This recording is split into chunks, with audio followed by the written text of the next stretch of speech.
Assalamualaikum warahmatullahi wabarakatuh. Saya ini sedikit bincang dengan Pak Musdi itu mengenai sejarahnya lahirnya Desa Sukoharjo ini. eh, Nanti akan dijelaskan dengan Pak Musdi, karena pada saat ini kalau saya lihat Pak Musdi inilah yang sesepuh yang masih ada. Oh ya Pak Musdi. Jadi gimana sejarahnya berdirinya Sukoharjo ini dan sistem pemerintahannya gimana dan siapa-siapa yang terlibat dalam memimpin Desa Sukoharjo ini dulu pada waktu dulu. Persilahkan Pak Musdi. Jadi waktu itu karena saya pindah dari daerah Kayu Kerinci sekitar tahun 1958. Jadi waktu itu saya masuk daerah Menyuruk, yaitu baru berapa rumah yang ada, kurang lebih ada 6 rumah. Oh, rumah ya. Iya. Jadi pada waktu itu yang menjadi pada waktu itu namanya kepala kampung. Kepala kampung itu adalah Pak Manap. Pak Manap Pak ya. Manap. Jadi ada orang tua-tua waktu itu Pak Ponco namanya. Pak Ponco satu. Yang kedua Pak Dulpatah. Ada ya Pak Kiran tuh kan. Ada Pak Menteri Jangkung. Iya. Dulu. Pak Saiman. Pak Saiman. Nah, itu Kalau bapak-bapak yang namanya tersebut di atas tadi itu sebagai penduduk asli ini atau pendatang juga atau merantau atau gimana itu? memang dulu-dulunya boleh katakan asli, cuma pemindahan dari perkebunan. Karena dari dulu kan dari kebun-kebun, misalnya dari Huberta, termasuk perkebunan air minum juga itu dulunya kan bekas perkebunan kan. Jadi setelah Perang Dunia, waktu itu perang antara Belanda dengan Indonesia kan, akhirnya Belanda itu kalah karena diserang sama pasukan Sekutu Jepang, ya. Jepang kan, ya. Akhirnya kalah, jadi akhirnya kebun itu kan bangkrut. Jadi gitu. Sebagian ada yang terus berladang. Jadi boleh katakan asli pribumi, cuma datangnya juga dari Pulau Jawa kan, gitu bawaan ya. Dari Belanda kan. Setelah Belanda itu kalah, akhirnya dia tidak bisa memulangkan akhirnya burunya yang buka ladang di lahannya masing-masing. Jadi waktu itu kurang lebih 6 orang kan. 6 orang. Nah, jadi waktu itu kepala kampung namanya kan, baru air Menyuruk yang paling tua. Oh, jadi ke-6 orang yang termasuk kepala kampung tadi itu termasuk transmigrasi atau dibawa oleh orang Belanda yang punya kebun di daerah sini atau gimana itu? Memang dibawa dari Belanda, belum ada transmigrasi kan. Oh, berarti memang orang pemerintah Belanda yang membawa ke Sumatera ini ya? Iya, masuk kontrak kan dulu. Jadi kan bukan istilahnya bukan transmigrasi. Kalau transmigrasi itu lahir kan pas zamannya Soeharto ya. Iya. Berarti itu dibawa oleh pemerintah Belanda ya Pak ya. Kan gitu cerita ya. Orang-orang tua dulu tuh kan dari Jawa kemari itu karena naik kapal laut kan. Bahkan berangkatnya tuh dia malam kan. Kalau siang tuh nggak dia berkeliaran karena dia tuh udah dikontrak, takut ada pelarian segala macam kan. Gitu kalau ya. melihat ceritanya kan, sehingga dia masuk kemari nggak tahu dari mana masuknya, dari mana keluarnya tuh nggak tahu kan, karena gitu ya. Dia tuh memang kalau malam tuh boleh dia keluar, tapi kalau siang dia harus dikunci di kamar kalau lihat ceritanya kan. Jadi setelah itu kira-kira tahun 58 sampai tahun 60. Setelah itu ada pergantian pengurus tambah mulai membuka daerah Karangputih, termasuk Bumiayu, termasuk Sumberjo. Jadi Karangputih itu yang kita tempati sekarang ini ya. Ya, Berarti yang sudah meluaskan daerah atau meluaskan apa gitu tempat ya, tinggal gitulah ya. ya, meluaskan daerah yang menyuruh. Walaupun Iya ya. kampungnya Karangputih, cuma kepala kampungnya masih atas nama Air Menyuruk dulu kan. Iya ya. Nah, setelah itu baru ada penggantian. Nah, setelah itu Pak Mustafa lagi Pak kan Mustafa ya. Ya. menjadi kepala kampung. Sudah. Kalau Pak Mustafa ini asal atau masuknya ke sini itu gimana sejarahnya Pak Musti? Nah, itu dari apa? Pertama dia dari Huberta masuk Sindang Sari masuk ke sini. Jadi kalau Pak Mustafa itu memang banyak lah apa ya, jasanya Berjasa ya, ya dalam dalam mendirikan ya Desa untuk Sukarjo atau membangun Karangputih ini ya. untuk membangun Karangputih ini kan, Ya. terutama sekali bandar. Bandar itu kalau menurut keterangan dari orang tua-tua setelah Pak Ponco tadi dilanjutkan oleh Pak Mustafa itu ada 13 orang cuma dulu bikin bandar kan. 13 orang ya. Ya 13 orang dari Liki sampai ke Karangputih kan. Kira-kira kalau dengan 6 orang tadi Pak ya, 13 orang. 13 orang Ya, tadi itu kalau dibayangkan sekarang itu kerjanya berat Pak ya, dari berapa bisa kiloan itu Pak ya. Berbulan-bulan tuh sampai 6 bulan Ya. tuh baru Itu tembus bukan kan. Ya. bukan minggu hari, yang berbulan-bulan itu Pak ya. Berbulan-bulan sampai 6 bulan tuh sampai baru tembus kan. Baru tembus 6 bulan kan. Iya, oke. Nah, setelah itu baru ada perkembangan lagi, kepala kampung menjadi desa kan dulu kan. Nah, itu pernah Pak Kak Adi menjadi kepala desa pernah, Pak Sarjana pernah, Pak Musim tuh pernah. Ya. Nah, sudah itu Katijah tuh udah pernah.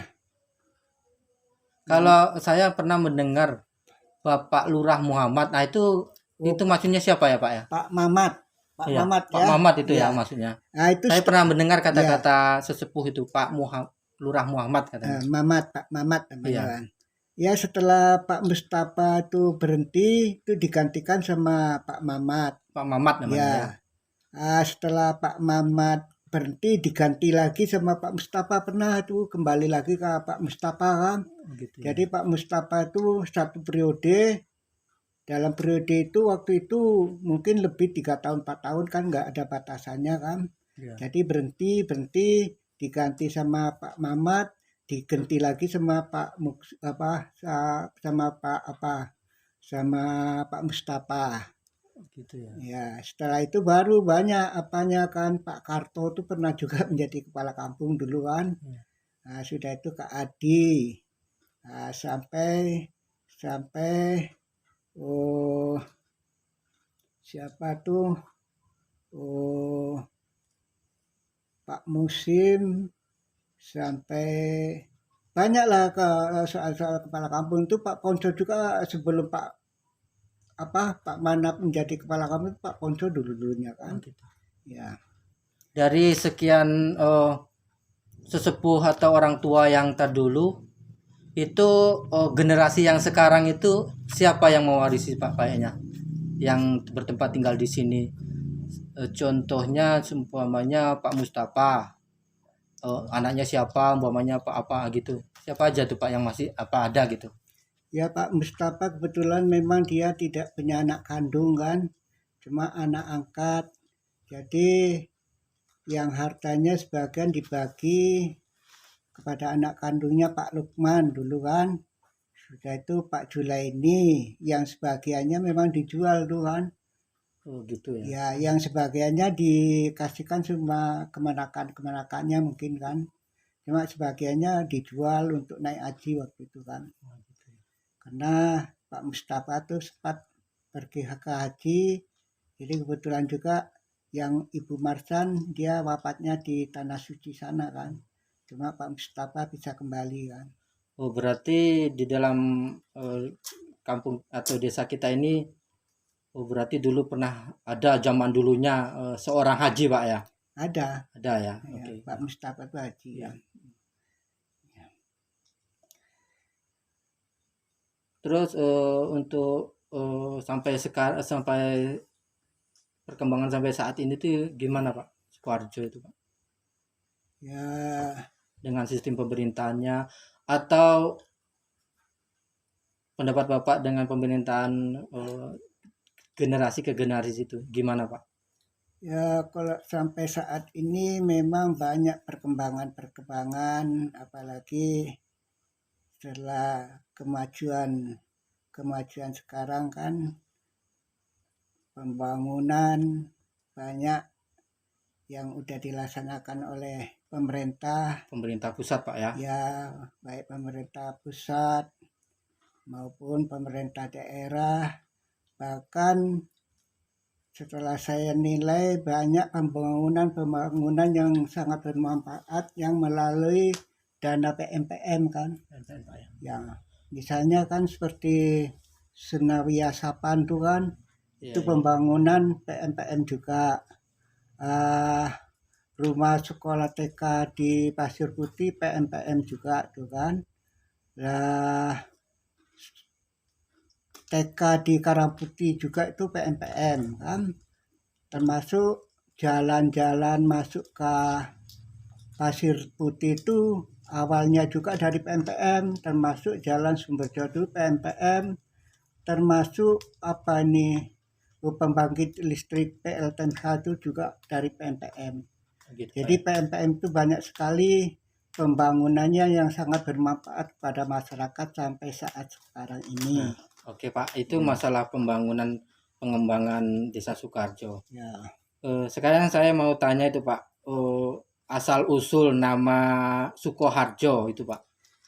nama Sukoharjo asal usulnya karena dulu-dulunya banyaknya orang dari Jawa dulunya kan. Eh, Jadi bahasanya itu memang banyak dibawa dari bahasa-bahasa Jawa. Sukoharjo itu kan suka. suka Nah, ya. ya suka. Harjo itu suka kerja kan gitu kan. Oh, berarti Maksudnya bisa Sukoharjo dikatakan masyarakatnya ini suka bekerja ya Pak ya? ya suka bekerja. Artinya itu Sukoharjo suka bekerja kan Oh gitu gitu kan. Pak, oke oke. Ya, semangat bekerja, suka bekerja kan gitu kan. Sukoharjo kan. Oh, Nah, kalau daerah air menyuruk tuh memang airnya itu kan menyuruk itu bahasanya bahasa berarti menyuruh itu Minangkabau kan. air Air, sembunyi Pak ya? ya airnya Oh, menyuruk kan. oh ya, juga ini Pak mau tanya juga, Sukoharjo itu dulu kan bisa dinamakan desa ya. Ya Kalau di desa. bawah desa kan ada lagi dusun ya. Ya Dulu dusunnya terbagi berapa itu Pak? banyak. Desanya desa Sukoharjo, dusunnya termasuk air menyuruk, Bumiayu, Singkapur, Karangputih, Sumberjo, Sapan. 6 Pak ya.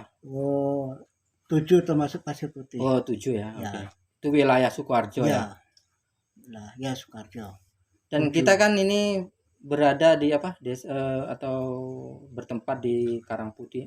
Sejarah nama Karangputih itu sendiri Pak, gimana Pak Musti? Nama Karangputih itu memang Karangputih itu terlihat dari Padangaro bahkan dari Sukabumi itu dulunya memang terlihat tuh Karangputih itu kan karangnya memang putih itu terlihat. Cuma sampai Oh, saat sekarang udah nggak terlihat karena mungkin ketutup sama pandan kan. mungkin Kalau dulu pepohonan Pak ya. ya kalau Oh, dulunya memang terlihat dari mana-mana makanya dinamanya ke Karangputih kan. oh berarti nama Karangputih itu diambil dari suatu wilayah di Ya, mana di daerah tersebut terlihat karang-karang iya, yang berwarna putih iya, Pak ya. iya di Oh Bukit gitu Pak. Karangputih itu memang terlihat kan. Hmm. Bahkan dari Padangaru tuh sampai dari Sukabumi itu terlihat kan Ya, dulu. dulu Jelas di Bukit karangnya itu. Karangputih itu Iya, nampak Pak ya. iya, Gitu. Karangputih. Nah, kalau dusun Sumberjo ya yaitu karena sumber kerja kan. Sumber kerja Ya, ya. itu diambil dari apa kan. Apalagi ya yang mau di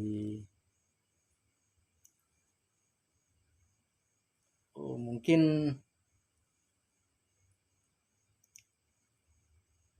kalau perkembangannya tadi udah dibicarakan juga. Oh, sejarahnya udah, para tokoh atau sesepuhnya masyarakatnya sudah. Kira-kira apa lagi Pak yang mau Bapak bicarakan di ini? Kita ini apa? Saya mau apa?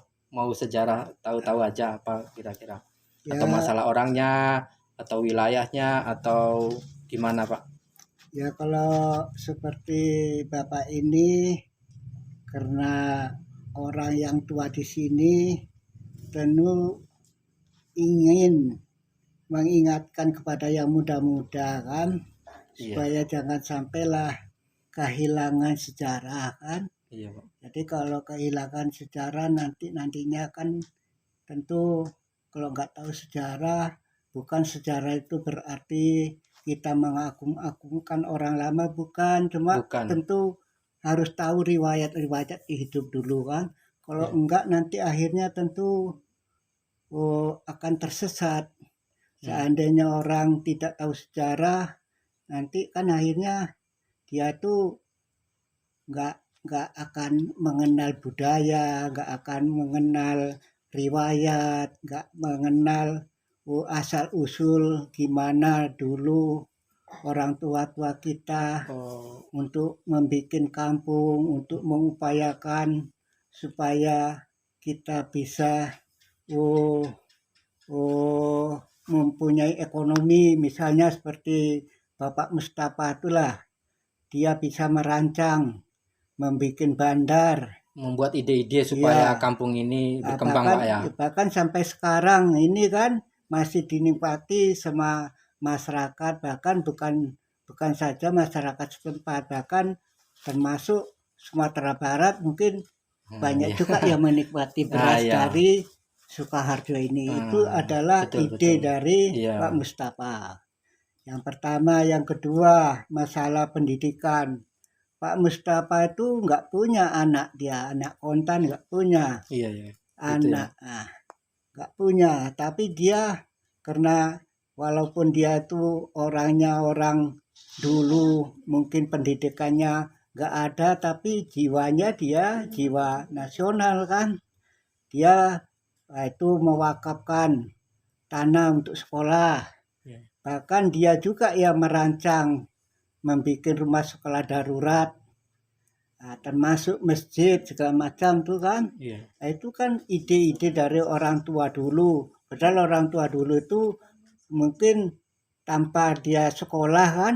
Iya iya iya. Nah, jadi ini kan satu sejarah juga, apalagi anak-anak sekarang mungkin dia berpendidikan, punya ilmu, punya apa. Kalau memang tahu sejarah seperti itu, mungkin anak-anak itu lebih semangat lagi kan. Ah, Nah, itu tujuannya kalau mau ingin sejarah. Tapi kalau enggak kan seolah-olah nanti ini ramenya datang sendiri, kita iya. senang datangnya sendiri. Terus semuanya itu kan ada jeripayah dari orang-orang yang Ah, dahulu dulu oke Pak. ya. Nah, ini yang perlu kita pahami sama anak-anak muda kan. Mm.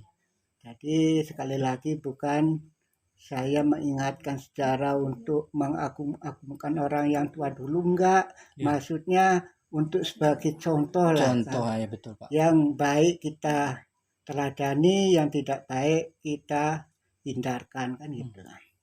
Iya Pak, ini mau tanya. Generasi-generasi masih ingat nggak Pak? Umpamanya dari Pak Mustafa turunnya ke siapa, namanya siapa, umpamanya sekian. Sampai umpamanya Bapak ingat kakek saya ini gitu. Siapa aja Pak nama? Ya, Nama-nama yang Bapak ingat gitu. Kayak orang-orang tetua dulu gitu. ya sebagian mungkin ada juga yang sebagian mungkin Nama-namanya ya, Pak. ya.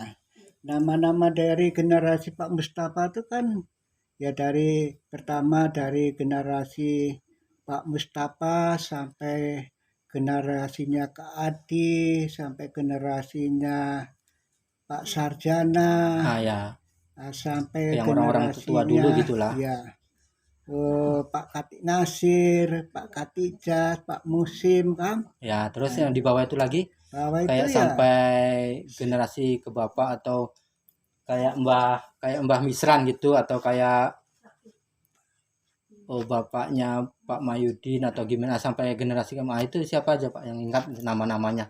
ya itu ya generasi itu ya Pak Mahyudin, Pak Ardi kan, sudah itu Pak Misran, Pak Dawami, Ah nah ya. itu dari Pak Mutar kan, nah, itu sudah itu termasuk banyak seperti Pak Yasman, seperti saya sendiri, seperti Pak Gitu Pak. Jono kan, Iya ya. cuma sekarang udah wafat, jadi ganti-gantinya sekarang ya generasi yang di bawah lagi kan. Udah generasi keberapa lah Pak ya? Ya, udah Ah, ya. generasi yang keenam mungkin kalau dalam hitungan saya kan. Ah iya ya Pak. Cuma sekali lagi saya mengharapkan walaupun generasi-generasi yang penting ya jangan lupa sama sejarah kan itu kan. Nah, Karena sejarah itulah yang untuk membangkitkan kita. Ya contoh saja lah, apalagi daerah kita secara nasional saja kan orang-orang kita bisa merdeka juga ada orang-orang yang dulu yang nah, merancang kan, termasuk orang-orang tua-tua dulu juga. hmm. Nah, misalnya kita sekarang udah apa udah otonomi, misalnya udah menjadi kabupaten, itu kan ada juga yang memperjuangkan, ada juga orang-orang yang dulu juga kan. Jadi Kalau itu jangan kan di udah pemerintahan ke atas, sudah kecamatan ya. iya, jadi jangan sampailah kita oh, udah rame ini seolah-olah orang yang dulu itu begitu saja apa enggak dihargai kan gitu. Dan juga gini Pak, kembali ke masalah sejarah tadi ya.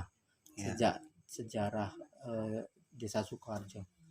Dulu sebelum persawahan di sini ini atau hutan atau apa atau perkebunan atau gimana Pak? Masalah Sukoharjo ini. Memang kalau tengah-tengah ini termasuk air menyuruk, Bumi Ayu, Karang Putih, sebagian Sumberjo ini, nah itu memang dulunya apa kebun kopi tinggalan Belanda kan, Berarti kebun kopi tinggalan termasuk Belanda. pemerintah itu Pak ya, pemerintah Belanda ya. Iya apa kebun, iya kopi Belanda kan, Kopi Belanda berarti ya, bukan istilahnya bukan individu atau perorangan, berarti kebun yang perkebunan, iya, memiliki pemerintah iya, Belanda Pak ya. iya. Oh gitu ya.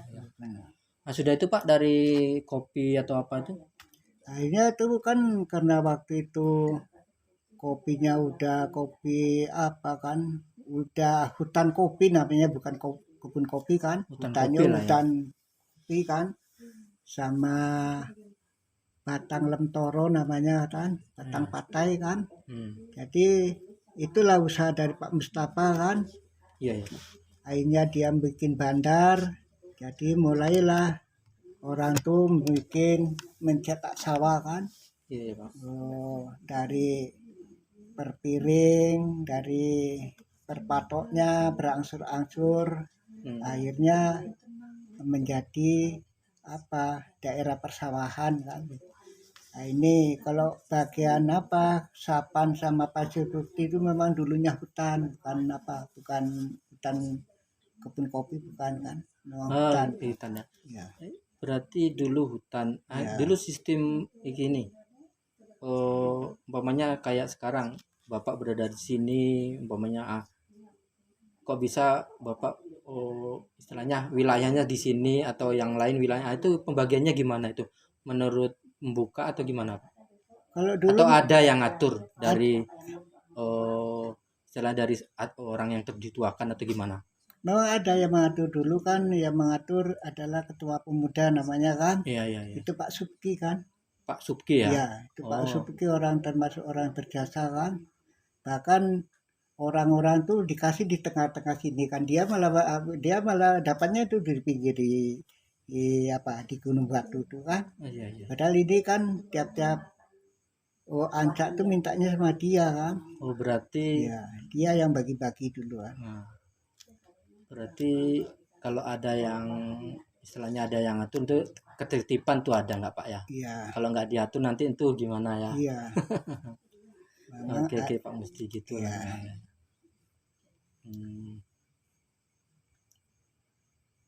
Mungkin ada lagi yang mau disampaikan Pak, kira-kira nanti mana tahu dalam rekaman ini nanti cucu atau anak Bapak ya nanti kalau boleh nanti saya upload ke YouTube Pak. Ya. Ya Pak ya, boleh ya. Boleh. Nah, ada nggak Pak yang mau dibicarakan lagi gitu atau gimana?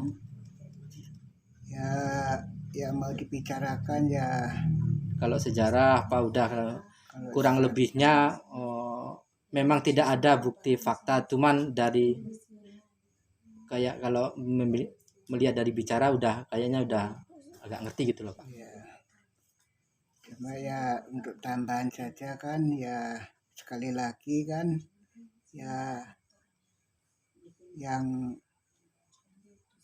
orang-orang yang muda-muda yang akan apa itu harus dia bertanya-tanya lah kepada orang-orang yang udah biasa di sini kan, Iya gitu ya. karena kalau enggak nanti kadang-kadang bisa salah arah ataupun salah jalan. Nah, jadi Pak, Bapak sendiri dulu buka di sininya itu gimana? Oh, waktu buka istilahnya kalau buka daerahnya, Bapak sendiri gimana? Oh, Bukanya ya saya dari hutan atau gimana Bapak ya apa? hutan Terus Bapak jadikan sawah atau gimana? hutan itu kebun kopi berulang dari air menyuruk ke sini kan, Iya iya. berulang dari air menyuruk ke sini. Ya pertama kita rambah, sudah dirambah tuh dibikin ladang kan. Ladangnya dulu kan kebun tembakau kan dan sayur-sayuran. Hmm. Setelah itu baru diangsur-angsur bikin sawah kan. Pertamanya itu kan. Hmm. Bahkan dari awalnya dulu bikin pondok saja di sini tuh semua segala bambu. Atapnya bambu, dindingnya bambu, lantainya bambu kan. Nah, untuk pondok dulu kan belum ada, mencari alang-alang saja susah kan Oh dulu gitu kan. Pak ya. Ya, Zaman sekarang aja anak cucu udah menikmati Pak ya. iya. Kalau dulu sejarahnya ya memang Iya, sangat apa ya Pak, iya. pedih ya. Dulu bikin kopi letakkan di atas apa ini, kalau orang jalan di sana ya tumpah ini kan karena Gitu. lantainya tuh sama apa pelupuh kan. Lumpuh ya. Ya bambu cincang kan. Nah, dan Jadi juga ada pelupuh. dulu cerita kalau daerah kini juga ada yang dari Singgang Sari atau mengenai Singgang Sari yang pindah-pindah ke sini itu siapa aja dan apa penyebabnya pindah ke daerah sini?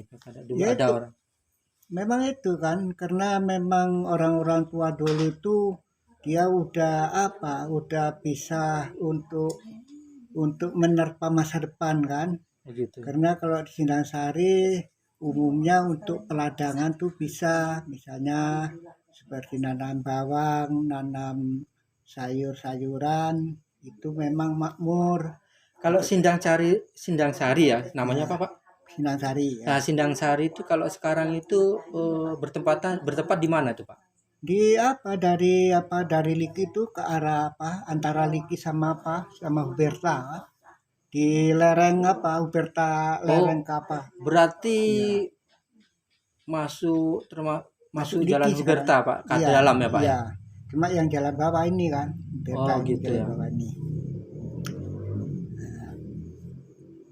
Jadi itu kan dulu karena sebagian orang itu ingin mempunyai apa lumbung padi, ingin punya beras sendiri, maka akhirnya dia pindah ke sini untuk bikin sawah.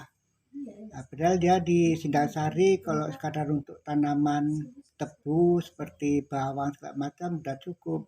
Nah, cuma untuk menerpa masa depan karena ingin mempunyai sawah kan. Wah, berarti Ya, maksudnya gini, kalau di sana mungkin kalau dikembangkan untuk sawah mungkin tidak mungkin gitu nggak Pak ya. bisa daerah Nah, perbukitan. makanya dilihat dari daerah ya Sukoharjo ini ya. Ya, Nampaknya kalau dibuat sawah memungkinkan mungkin gitu Pak mungkin ya. iya, Iya Pak ya. iya, Oh gitu mesti ya. Oke. Jadi itu sejarah apanya Pak ya? iya, Eh mungkin gitu. Ya mungkin itu aja Pak ya. Terima iya, kasih atas informasi iya, yang telah Bapak sampaikan. Ya, itu tadi mengenai gimana sejarahnya Desa Suharjo, Karangputih, dan masyarakatnya gimana, dan siapa orang-orangnya. Udah Bapak jelaskan iya, tadinya. Eh, Oke, pemirsa, mungkin itu sedikit wawancara saya dengan Pak Musdi ya Pak ya. Ya, Iya tadi lahirnya pada tahun berapa Bapak Pak? lahir saya tahun 50. 1950 Pak ya. Ya, Oh. 1950. Nah, itulah wawancara saja saya tadi dengan Pak Musdi. Terima kasih. Baik.